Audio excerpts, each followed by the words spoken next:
नमस्कार friends, exam updates YouTube channel में आप सभी लोगों का स्वागत है। फ्रेंड्स, आज हम बात करेंगे जो airport authority of India junior executive का एग्ज़ाम हुआ है अभी 14 अक्टूबर और 15 अक्टूबर दोनों शिफ्ट में, उसकी एक्सपेक्टेड कट ऑफ क्या रहने वाली है।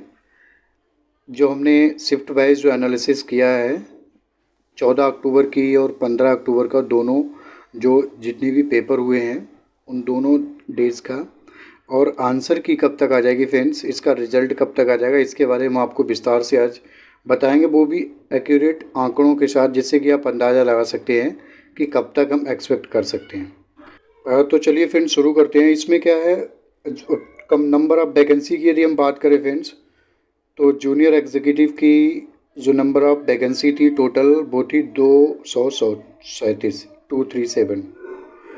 तो आप ये अंदाज़ा लगा सकते हैं नंबर ऑफ़ कैंडिडेट्स ने जो फॉर्म अप्लाई किया है वो किया है 3.46 लाख। तो आप कह सकते हैं अराउंड 3.5 लाख लोगों ने फॉर्म अप्लाई किया है इसमें, ठीक है। तो देखो इतनी कम वैकेंसी है, लगभग 237, 250 से भी कम है, 3.5 लाख फॉर्म पड़े हैं। तो यदि देखा जाए तो यदि नंबर लाने के लिए मतलब हमें लगभग 1450 1500 वैकेंसी पे एक कैंडिडेट के अकॉर्डिंग आपकी मतलब पोस्टिंग होगी, जो भी सिलेक्शन आता है। तो ये बहुत बड़ी बात है फ्रेंड, क्योंकि ये 3.46 लाख ये बहुत हाई नंबर है एप्लीकेशंस का। हो सकता है इसमें कुछ पेपर ना दें, वो अलग बात है, लेकिन अराउंड जो इतने एप्लीकेशन हुए वो ही हम बात करेंगे उसके बारे में। तो अगर इसके बारे में बात करें फ्रेंड्स, तो हमने जो एनालिसिस किया है, जो हमारे पास गूगल फॉर्म्स के थ्रू सर्वे आया है, अब आंसर की आने से पहले लोग एक्सपेक्टेड ही अंदाज़ लगाते हैं कि किसने कितने सही करे हैं। अंदाज़ा ही होता है, क्योंकि एक्यूरेट इन्फॉर्मेशन हमें जो पेपर एग्ज़ाम देते हैं उनको भी नहीं पता होता कि हमने एग्जैक्ट कितने 100% से वो नहीं कह सकते। तो अधिकांश लगभग 50% जनता आप कह सकते हो कि आप 100 क्वेश्चन जिनके सही हैं, 150 में से 100 क्वेश्चन जो सही करके आ रहे हैं। जो आपका एग्ज़ाम हुआ है 14 अक्टूबर को 3 शिफ्ट में एग्ज़ाम हुआ है आपका, और ये 15 अक्टूबर को आपका 2 शिफ्ट में एग्ज़ाम हुआ है। तो टोटल आपका 5 शिफ्ट में एग्ज़ाम हुआ है 14 और 15 को। और पेपर की बात करें फ्रेंड्स, तो आपका पेपर देखो टफ़ तो नहीं कह सकते, क्योंकि बहुत से लोग बता रहे थे कि पेपर टफ़ है।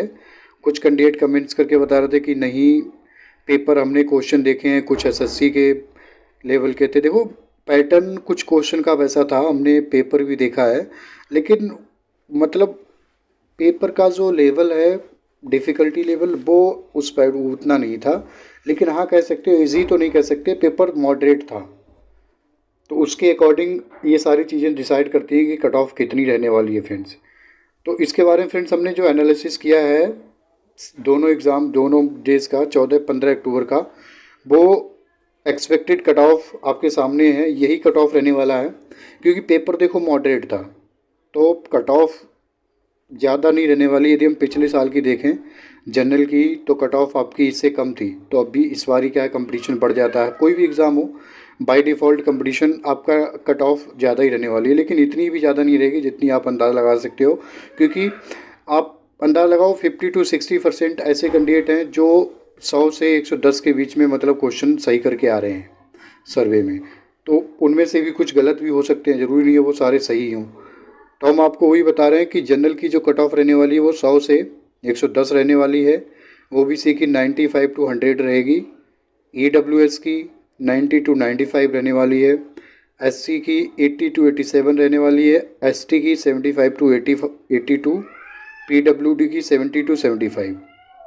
यही एक्सपेक्टेड कट ऑफ है। इसके अलावा आपको बताऊं, कट ऑफ ये 100% श्योर हूँ, आप 110 से जनरल की कट ऑफ ज़्यादा नहीं जाएगी, हो सकता है मे भी कम रहे, लेकिन इससे ऊपर नहीं जाएगी फ्रेंड्स, आपको एक्सेप्टेड कट ऑफ बताएं तो।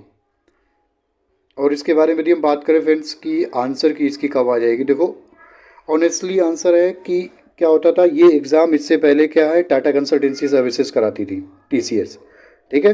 तो इससे पहले टीसीएस जब एग्ज़ाम कंडक्ट कराता था, तो इसका रिकॉर्ड है 3 से 4 दिन में एग्ज़ाम के बाद आपकी आंसर की आ जाती है, ठीक है।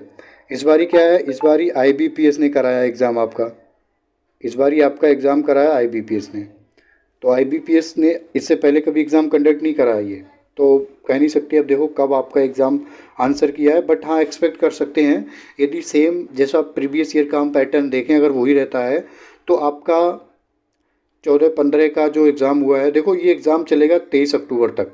अभी जो कॉमन कैडर के 14th और 15th को हो गया था, उसके अलावा 23 अक्टूबर तक और भी पेपर्स हैं जो बचे हैं अलग अलग कैडर में। तो मे बी देखो आपके जितना भी कंप्लीट जो पेपर है वो सारा होने के बाद, सारे पेपर होने के बाद आंसर की आपकी सबकी एक साथ आए। अगर एक साथ आती है आंसर की तो आपकी 23 तारीख के बाद आप अंदाज़ लगा सकते हो 27-28 के बाद ही आएगी। मे बी 27 या 28 को आ जाए, बट इस मंथ के लास्ट में आने के चांसेस हैं। और दूसरा पहलू ये है, यदि ये आंसर की एक साथ रिलीज़ ना करें, कॉमन कैडर की जो हो गया एग्ज़ाम 14-15 को अक्टूबर को, उसकी आंसर की अगर ये रिलीज़ करना चाहें पहले, तो आपकी आंसर की मैक्सिमम 19-20 तारीख तक आ जानी चाहिए, ये एक्सपेक्टेड है। और देखो आंसर की मैंने बोला नहीं कि IBPS ने एग्ज़ाम कंडक्ट कराया है, तो मे भी आंसर की में बदलाव देखे जा सकते हैं, बट अगर प्रीवियस पैटर्न देखें तो आपकी आंसर की जो है वो 19-20 अक्टूबर तक आ जानी चाहिए। एक्सपेक्टेड है ये 19-20 अक्टूबर तक मैक्सिमम। इसके अलावा फ्रेंड्स यदि हम बात करें तो देखो इसमें रिजल्ट की, तो रिजल्ट क्या होता है कि IBPS एग्ज़ाम कंडक्ट करा रहा, तो IBPS स्पेशली बैंकिंग सेक्टर का एग्ज़ाम कंडक्ट कराता है। जो IBPS एग्ज़ाम कंडक्टिंग एजेंसी है वो IBPS मतलब बैंकिंग के ही सारे एग्ज़ाम लेती है, बट इस बार इसका भी लिया है। तो उसका IBPS का रिकॉर्ड रहा है कि एग्ज़ाम कंडक्ट कराने के बाद मतलब मिनिमम 1 मंथ टू 1 and 5 मतलब 1 से 1.5 महीने में आपका रिज़ल्ट आता है। तो आप एक्सपेक्ट कर सकते हैं मतलब इस मंथ के 23 अक्टूबर को तो इसका रिज़ल्ट ही मतलब एग्ज़ाम लास्ट डेट है, तो ये महीना तो परीक्षा में ही चला जाएगा।